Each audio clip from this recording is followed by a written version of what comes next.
Hola a todos compañeros y profesora, el día de hoy con mi grupo conformado por Nicole García, Daela Ochoa, Gilia Navarro y mi habla Nicole Ariza, le vamos a hablar un poco acerca del sistema endocrino y las glándulas suprarrenales. Vamos a empezar a hablar acerca del sistema endocrino. El sistema endocrino o sistema de glándulas de secreción interna está conformado por órganos y tejidos que producen hormonas, que estas son unas sustancias químicas que actúan como mensajeros del cuerpo.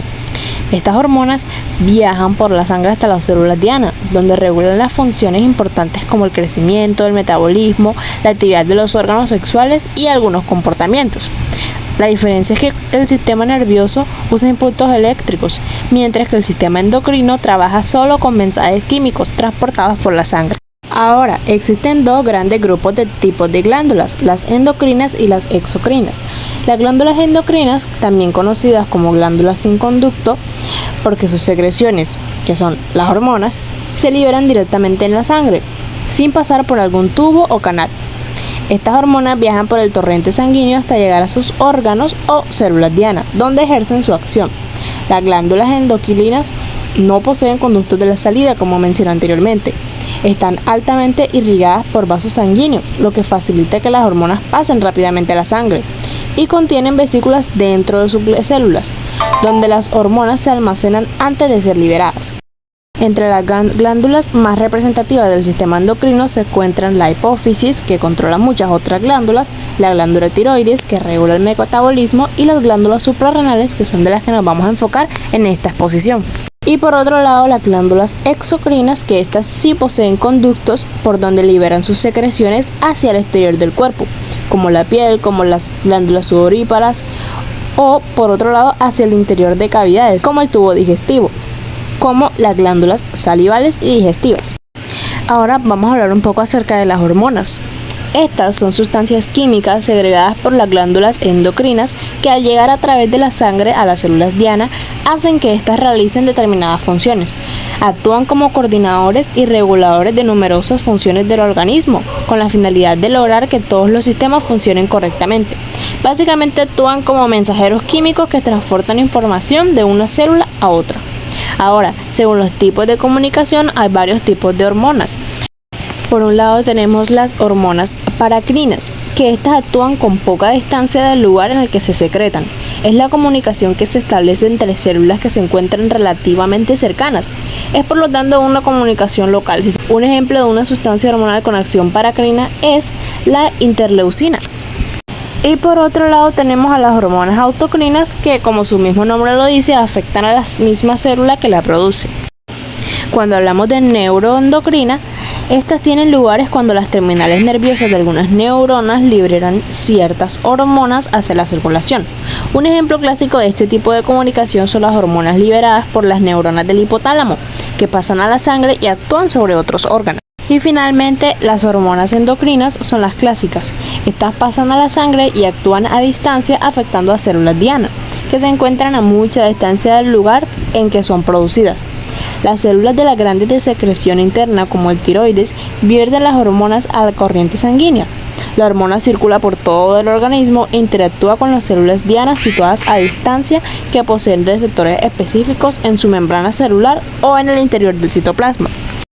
Ahora, como mencioné anteriormente, las hormonas son sustancias químicas que produce el sistema endocrino y que viajan por la sangre hasta llegar a distintas partes del cuerpo.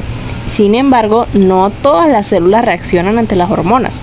Solo responden las llamadas células diana, que son las que tienen receptores específicos para esa hormona, como una herradura que solo abre una determinada llave.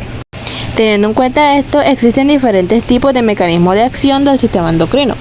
Como número 1 tenemos receptores y unión hormona-receptor, que significa que cada célula diana tiene en su superficie o dentro de ella receptores que son proteínas especiales.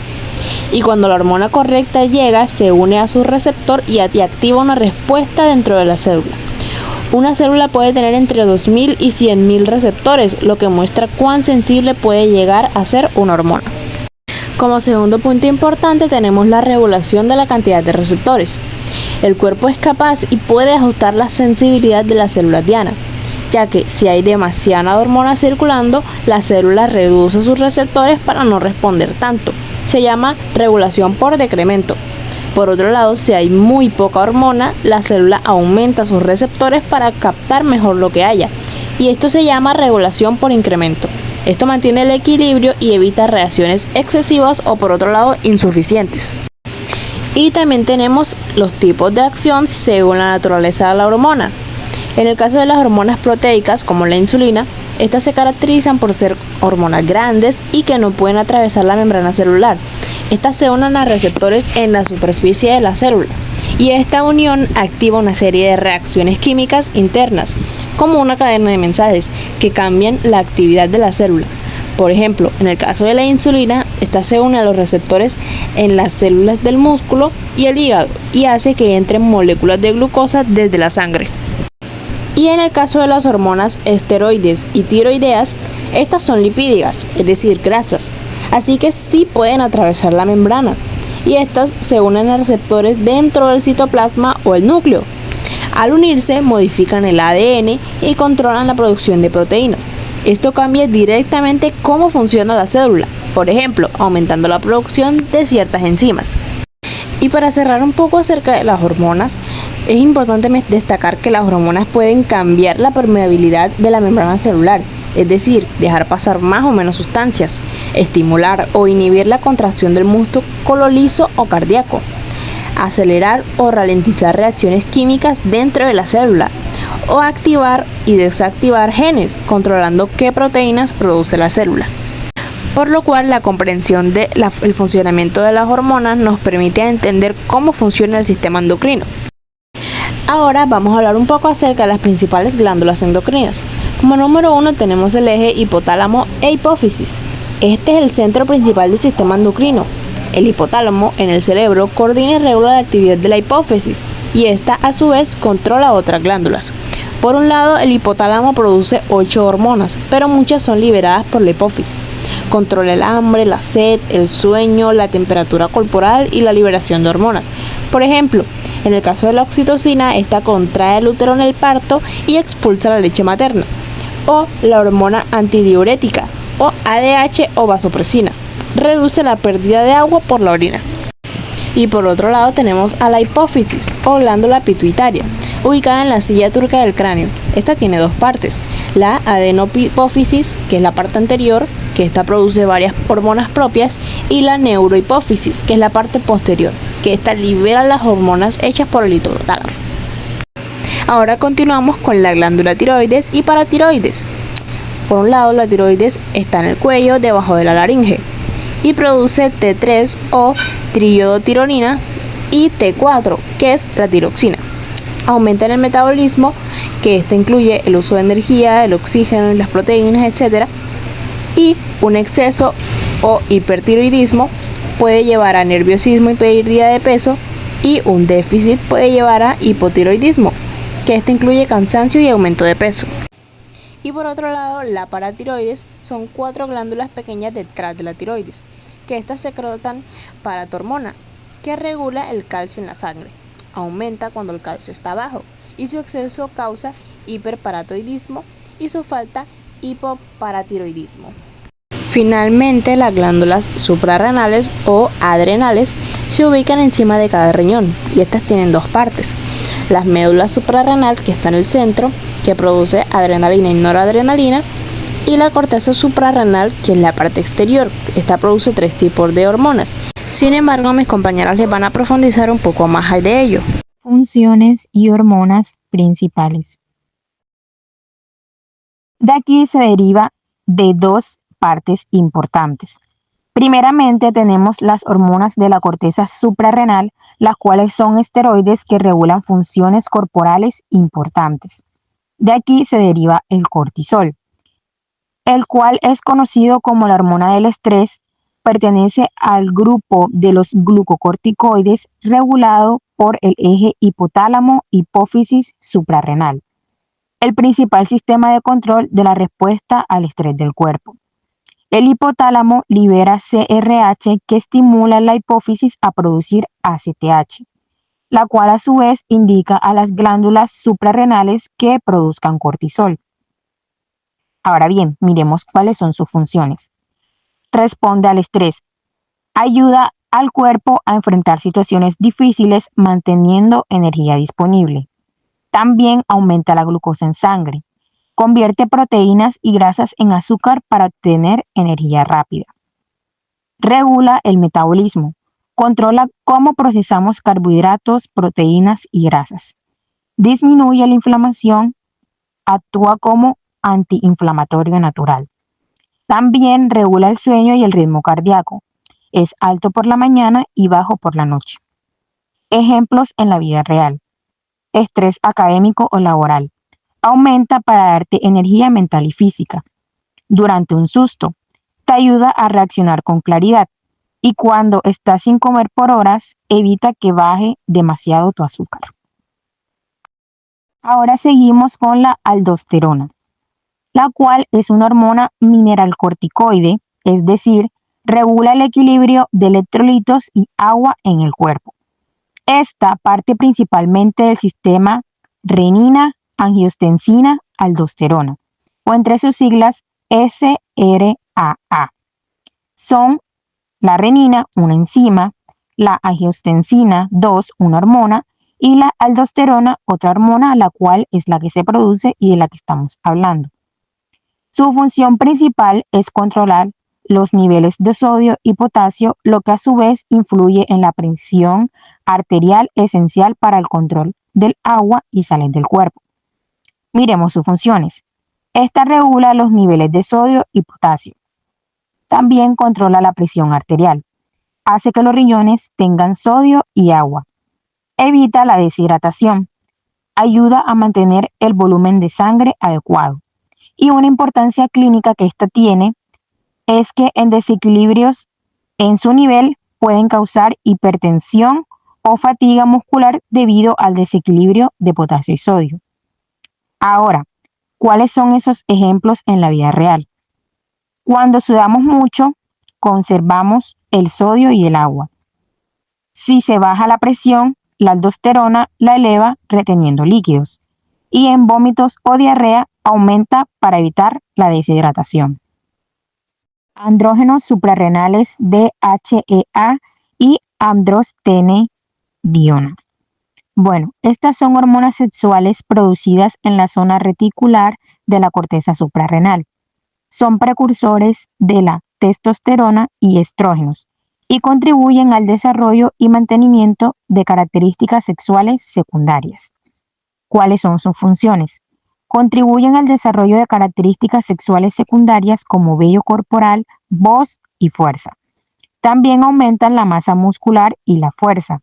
Incrementan la energía física. Participan en la libido o el deseo sexual. E influyen en el estado de ánimo y bienestar. Ejemplos en la vida real. En la pubertad ayudan a que aparezca el vello axilar y púbico. En mujeres contribuyen a la libido y vitalidad. En cuanto al ejercicio, mejoran la fuerza y el rendimiento. Y en adultos mayores, su disminución provoca menor energía. Ahora pasaremos a la segunda parte de esta división, las cuales son las hormonas de la médula suprarrenal. Estas hormonas regulan la respuesta del cuerpo al estrés, aumentando la frecuencia cardíaca y la presión arterial, así como la disponibilidad de glucosa para la energía. También pueden funcionar como neurotransmisores en el sistema nervioso. Aquí podemos encontrar la adrenalina o epinefrina, la cual es una catecolamina, es decir, pertenece al grupo de hormonas neurotransmisoras producidas por el cerebro, el tejido nervioso y las glándulas suprarrenales. Esta desempeña un papel fundamental en la respuesta de lucha o huida del cuerpo ante situaciones de estrés, peligro o emergencia. ¿Cuáles son sus funciones? Aumenta la frecuencia cardíaca y la fuerza de contracción del corazón. También eleva la presión arterial al estrechar los vasos sanguíneos, redirigiendo el flujo de sangre hacia los músculos y el cerebro. Dilata las vías respiratorias, permitiendo una mayor entrada de aire a los pulmones y mejorando la respiración. También aumenta los niveles de azúcar en sangre o glucosa al estimular la liberación de glucosa por parte del hígado, proporcionando energía adicional inmediata a los músculos. En cuanto a los ejemplos de la vida real, podemos encontrar que esta agudiza el estado de alerta y puede causar sensaciones de inquietud o aprensión. También cuando nos asustamos de repente, el corazón late más rápido y las manos son temblorosas. Prácticas de deporte explosivo como sprint o salto dan más fuerza y velocidad. Y antes de un examen o presentación, acelera el corazón y aumenta la atención. Por último, tenemos la noradrenalina o norepinefrina. Esta también es una catecolamina producida por células nerviosas y la glándula suprarrenal. Actúa como neurotransmisor transmitiendo señales entre células nerviosas y actúa como hormona siendo liberada en el torrente sanguíneo para afectar a diferentes órganos.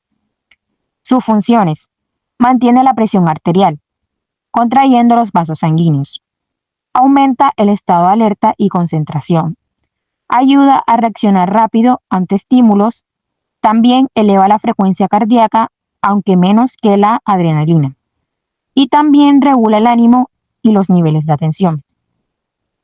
Los ejemplos en la vida real podemos encontrar cuando necesitamos concentrarnos. Esta aumenta para una mejor atención. Si corres o haces cardio, eleva la presión para mandar sangre a los músculos. También cuando estás nervioso o en tensión te mantiene alerta. Y complementa la función de adrenalina en respuesta al estrés. Ahora voy a explicar cómo se hace la regulación y enfermedad. Tenemos la regulación del sistema endocrino. Las suprarrenales no funcionan solas. Están controladas por un mecanismo muy importante llamado eje hipotálamo, hipófisis suprarrenal, también conocido como eje HHE. Este eje es el encargado de regular especialmente la producción de cortisol, que es la hormona del estrés. El proceso funciona así. Todo inicia en el hipotálamo, una parte del cerebro que detecta cuando el cuerpo está en estrés o necesita ajustar sus niveles hormonales. Cuando este ocurre, el hipotálamo libera una sustancia llamada CRH. La CRH viaja hasta la hipófisis, que es otra glándula del cerebro encargada de coordinar varias funciones hormonales. En respuesta a la CRH, la hipófisis libera ACTH. La ACTH viaja por la sangre hasta la corteza suprarrenal y es aquí donde estimula la producción de cortisol. El cortisol ayuda al cuerpo a manejar el estrés, mantener los niveles de energía, controlar el metabolismo de azúcares y regular la presión arterial. Cuando en la sangre ya hay suficiente cortisol, el mismo cortisol envía una señal de regreso al hipotálamo y a la hipófisis para que dejen de producir CRH y ACT. A este proceso se le llama retroalimentación negativa y es clave para evitar que el cuerpo produzca cortisol en exceso. Este mecanismo demuestra cómo el sistema endocrino mantiene el equilibrio interno del organismo. A continuación voy a explicar las principales enfermedades relacionadas con las glándulas suprarrenales. Estas pueden ocurrir tanto por un exceso como por una deficiencia de hormonas. Tenemos a la enfermedad de Alzheimer, producción de insuficiencia de hormonas. La enfermedad de Addison aparece cuando las suprarrenales producen muy poco cortisol y aldosterona. Los síntomas más característicos son cansancio extremo, pérdida de peso, presión arterial baja, deseo de sal, manchas oscuras en la piel, que podría decirse hiperpigmentación. Esta enfermedad afecta gravemente la capacidad del cuerpo para responder al estrés. Sin tratamiento puede poner en riesgo la vida, por lo que se necesita reemplazo hormonal de por vida. Síndrome de Cushing, exceso de cortisol. En este caso ocurre lo contrario, el cuerpo produce demasiado cortisol. Los signos típicos son cara redonda, o como mal dicho se diría, cara de luna llena. Estrías de color morado. Acumulación de grasa en el abdomen. Debilidad muscular. Aumento de glucosa en sangre. Este síndrome puede deberse a tumores o al uso prolongado de medicamentos con corticoides. Y por último tenemos la enfermedad de feocromocitoma, exceso de adrenalina. Es un tumor que se forma en la médula suprarrenal y produce un exceso de adrenalina y noradrenalina. Los síntomas principales son hipertensión repentina, palpitaciones o taquicardia, sudoración intensa, sensación de ansiedad o pánico. Aunque es raro, es una condición peligrosa y normalmente requiere de cirugía.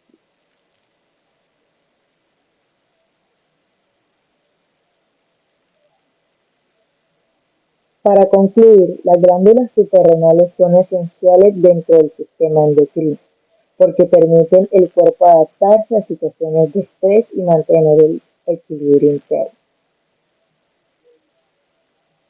Gracias a hormonas como el cortisol, la aldosterona y la adrenalina y la noradrenalina, nuestro organismo puede ajustar la presión arterial, regular el metabolismo, mantener los niveles de energía, responder rápidamente ante emergencias o peligros, conservar el equilibrio de agua y sal. Además, la regulación mediante el eje de hipotálamo, hipófisis y suprarrenales aseguran que estas hormonas se produzcan en la cantidad y el momento adecuado. Sin este equilibrio, el cuerpo podría agotarse, descompensarse o reaccionar de manera exagerada ante el estrés. Cuando las suprarrenales fallan, ya sea por exceso o por defecto de hormonas, las consecuencias afectan múltiples sistemas del cuerpo: el cardiovascular, el nervioso, el metabólico y hasta el inmunológico. Por eso, su funcionamiento adecuado es fundamental para la salud general y para la capacidad del cuerpo de adaptarse a los desafíos del día a día. En resumen, las glándulas suprarrenales no solo son una glándula más, son un elemento clave para la vida y la estabilidad, y la respuesta del cuerpo frente a cualquier situación del día a día.